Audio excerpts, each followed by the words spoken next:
안녕하세요. 오토기어 김정민입니다. 최근에 자동차 세금 제도를 개편해야 된다, 이런 목소리가 커지고 있죠. 전기차 때문에 아마 더 이런 목소리들이 크게 나오는 게 아닌가 싶습니다. 대통령실에서도 국민 참여 토론을 통해서 세제 개편에 따른 가장 효율적인 방안을 한번 모색해보자, 이 논의가 이제 곧 시작될 걸로 보이는데요. 현행은 이제 배기량으로 부과를 합니다. 차량 가액에 상관없이 배기량으로 1000cc 이하는 80원, cc당 1600cc 이하는 140원, 그 이상은 200원 부과가 됩니다. 그리고 차량에 따라서 최대 50%를 감면을 해서 50%에서 쭉 유지가 되도록 지금 현재 운행이 되고 있습니다. 그러다 보니까 뭐 몇 억이 넘어가도 배기량에 따라서 세금 내면 되고, 그 다음에 중고차 가액이 몇백만 원 안 하는데, 뭐 예를 들어서 3000cc 이상이다 그러면은 거기에 해당하는 세금, 배기량 대비 200원씩 계산해서 차량이 아무리 오래되더라도 50%까지 해당되는 금액을 내야 되니까, 이거 좀 불합리한 거 아니냐. 너무 시대에 뒤떨어졌다. 특히 전기차는 차량 가격과 관계없이 뭐 3천만원짜리 전기차도 13만원, 1억 3천만원짜리 전기차도 13만원. 이게 말이 되냐. 말이 안 된다, 이렇게 주장을 하는 거죠. 전기차 타시는 분들 입장은 또 다를 수 있어요. 왜냐면은 전기차 친환경 자동차 아니냐, 전기차가 친환경이 아니냐, 이 논란하다 보면 이제 복잡하니까 대부분 많은 사람들이 이제 전기차를 친환경이라고 얘기를 하고, 친환경이라는 게 최종적으로 우리가 운행할 때 오염 물질을 최대한 발생시키지 않는 동력원이기 때문에 친환경이라고 얘기를 하는 거예요. 모빌리티에서는 이 사용자 단에서 얼마나 오염물질을 줄여낼 수 있느냐, 이게 관건입니다. 자동차가 뭐 DPF도 달고 있고 SCR도 달고 있고 또 삼원촉매도 달려있고 한데, 이게 시간이 지나면서 성능이 떨어집니다. 성능이 열화가 되면 오염물질이 초기에 설계된 것보다 더 많은 물질이 나올 수가 있어서 소비자들은 잘 관리를 못합니다. 그리고 오래된 경유차들, 또 가솔린 차들도 오래된 차들은 삼원촉매 성능이 많이 떨어지거든요. 그러니까 이렇게 사용하면서 도로에서 뿜어져 나오는 그런 환경오염을 이 자동차는 제어할 수가 없다. 이걸 소비자들이 누가 관리해서 타느냐. 본인 디젤차 타시는 분들도 DPF 성능이 지금 몇 %인지 그 게이지가 없잖아요. 그러니까 완전히 고장 나가지고 지금 문제가 있습니다라고 고장 코드가 뜨지 않나는 모른다. 그러니까 전기차가 의미가 있다. 이게 리튬을 채굴하고 공장에서 만들어지고 그 과정에서 생기는 오염물 다 계산을 해야 되겠으나, 어쨌든 공장에서 나와서 우리가 탈 때는 도로 환경, 대기 오염은 확실히 줄여주니까 이건 친환경이다라고 보는 의견이 더 힘을 받고 있는 거죠. 자, 그 다음에 공차 중량이 내연차보다 더 많이 나가니까 타이어 분진, 로터, 패드, 브레이크에서 나오는 분진, 이게 더 많다. 심지어는 이제 변인 통제 없는 실험에서 회생 제동이나 모터 제어를 감안하지 않고 무작위로 실험을 하니까 중량에서 오는 부담 때문에 결과적으로 더 많이 나오는 것처럼 실험에 나오거든요. 그런데 실제 운행에서는 회생 제동이 제동의 부담, 물리 브레이크가 실질적으로 로터를 잡아주면서 마찰을 일으키는 그 제동 과정을 아주 비약적으로 줄여줍니다. 전기차 폐차할 때까지 로터 교환 거의 안 합니다. 그리고 패드 소모량도 내연차에 비해 절반은커녕 3분의 1도 안 됩니다. 마모가 덜 된다는 것은 분질이 덜 나온다는 얘기예요. 자, 그 다음에 타이어 분진도 마찬가지예요. 전기차 타이어 꽤 오래 씁니다. 전기차 타이어를 왜 오래 쓰냐면 역시 회생제동과 정밀한 모터 알고리즘 제어 때문이에요. 자동차가 처음 출발할 때나 브레이크를 밟아서 정체할 때, 그때 타이어 분질이 많이 나옵니다. 그래서 전기차는 출력 손실 없도록 출발을 시키고 정지할 때도 회생제동으로 감속을 시킵니다. 그렇기 때문에 타이어 분진 비율도 실질적으로 이걸 회생제동이나 모터의 정밀한 알고리즘 제어에 그런 요소를 감안하지 않고 그냥 무작위로 환경 만들어가지고 테스트를 하면 당연히 수직 항력이 더 강하게 작용하고 중량 때문에 그로 인해서 분질이 더 많이 나오는 것처럼 테스트에서는 나오죠.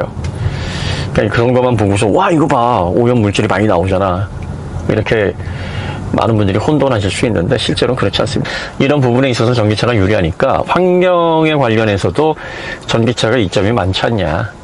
그러면 내연차에 들어가는 그 시시당 세금은 국가의 세수 플러스 환경오염에서 발생하는 비용, 그리고 도로를 정비하는 비용, 이런 요소들이 들어간다. 그러니까 전기차는 좀 저렴하게 하는 게 맞다.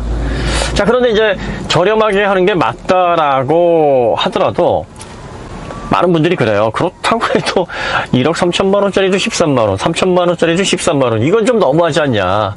이건 좀 이상하다. 왜 이렇게 세금이 형평성 안 맞게 돼 있냐면 전기차는 기타 자동차로 분류가 됩니다. 그러니까 CC별로 세금이 부과되는 여기에서 제외된 기타 자동차니까 기타 자동차는 1년에 13만 원 여기에 들어가는 거예요. 전기차가 기타 자동차로 분류가 됐던 거는 이제 전기차 세금을 포함시켜서 부과를 했던 당시에는 전체의 뭐 1%도 안 됐으니까 ETC 이렇게 할 수 있었던 건데, 요게 이제 기하급수적으로 증가를 해서 뭐 10%, 20% 이렇게 차지하게 되면 더 이상 기타가 아닌 거죠. 그러면 이 전기차의 세금 체제를 어떻게 수정을 해야 되느냐. 많은 분들이 가격에 따라서 부과를 하는 게 맞지 않느냐. 출고 가격에 맞춰서 1억 3천만 원짜리는 뭐 얼마, 1억짜리는 얼마, 5천만 원짜리는 얼마. 그러니까 세금 요율 구간을 만들어서 적용을 하면 된다. 이 얘기를 많이 하십니다. 또 어떤 분들은 야 그러지 말고 전기차에서 배터리가 중요하다 그러니까 배터리 용량 그리고 주행거리 요걸 기준으로 하자. 왜냐면은 주행거리를 많이 갈 수 있다는 것은 그만큼 운행을 많이 할 만한 그런 자동차라는 거고, 자동차 세금에는 도로 정비 비용도 들어가거든요. 그러니까 이렇게 긴 거리를 주행하는 전기차에 세금을 더 많이 물리는 게 더 형평성에 맞지 않느냐 이렇게 얘기하시기도 하고요. 어떤 분들은 야 그럼 출력으로 하자. 킬로와트로 전기차 전기 모터를 얼마나 강하게 그 고성능으로 만드느냐에 따라서 세금을 부과하는 게 낫지 않아? 뭐 이런 식으로 이제 의견이 나뉩니다. 자, 그 다음에 이제 내연차도 그렇게 따지면은 가격으로 해야 되는 거 아니냐? 출고 가격 기준으로 하되, 이제 이게 감가상각을 통해서 점점 자동차는 손실자산 있지 않습니까? 그러니까 가격이 줄어드는 거를 반영해서 그 비율대로 세금을 줄여주는 게 맞지 않느냐. 뭐 이런 논의들이 있어요. 그러니까 어떤 논의들이 맞는지는 이거는 뭐 논의를 해봐야 됩니다. 저도 뭐 나름 제 생각은 있긴 있는데 뭐 제 생각이 중요한 게 아니죠.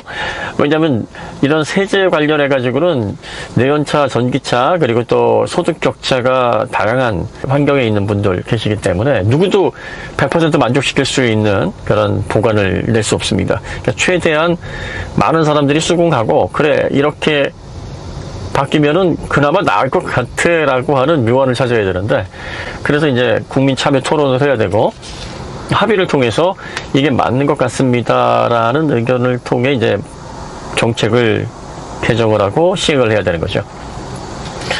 그러니까 이 전기차 관련된 세제 어떻게 개편을 해야 되고, 기존에 불합리하다라고 얘기하는 그 내연차의 CC별 이 기준을 어떻게 바꾸는 게 좋겠느냐, 여러분들이 좀 의견을 한번 모아봐 주시면 아마 또 정책하시는 분들이 뭐 이런 내용들을 인터넷상에서 검색을 하면서 이런 다양한 의견들이 있구나 해서 정책에 좀 합리적으로 반영을 하지 않을까라는 생각이 좀 듭니다. 이번 영상은 이 자동차 세금 관련해서 내연차는 어떻게, 전기차는 어떻게, 앞으로 이제 미래 모빌리티 시장에서 새롭게 동력원이 바뀌는 이 시점에서 어떤 식의 개편안이 내연차 오너들과 전기차 오너들 모두를 덜 서운하게 만족시킬 수 있는 방법은 없어요. 세금을 가지고 누구를 만족시키겠습니까? 모두 다 세금 덜 내면 좋아하고 감면 받으면 좋아하잖아요. 그런데 그럴 수 없지 않습니까? 네. 우리가 피할 수 없는 건 딱 두 가지입니다. 죽음과 세금이에요. 두 가지는 우리가 살아있는 한 피할 수가 없어요. 그러면 이제 피할 수 없으면 즐겨야 되는데, 어떻게 하면 우리가 그래도 세금을, 이게 말이 되냐 하면서 정말 좋은 보관이 될 수 있을지를 우리가 한번 생각을 모아보자 하는 것이 이제 오늘 영상의 취지가 되겠습니다. 저는 내연차 하고 전기차를 고루고루 가지고 있어서 어느 쪽에 유리하게 되든 뭐 사실은 트레이드 오프 관계라서 뭐라고 말씀드리기는 좀 어려울 것 같아요. 불합리하다라는 주장이 좀 덜 나오도록 그런 묘수를 좀 내야 되지 않을까 싶습니다. 여러분들의 의견을 한번 말씀해 주시면 관련해서 우리가 좀 좋은 해법을 찾는 그런 소스로 또 활용이 되지 않을까 뭐 그런 생각이 듭니다.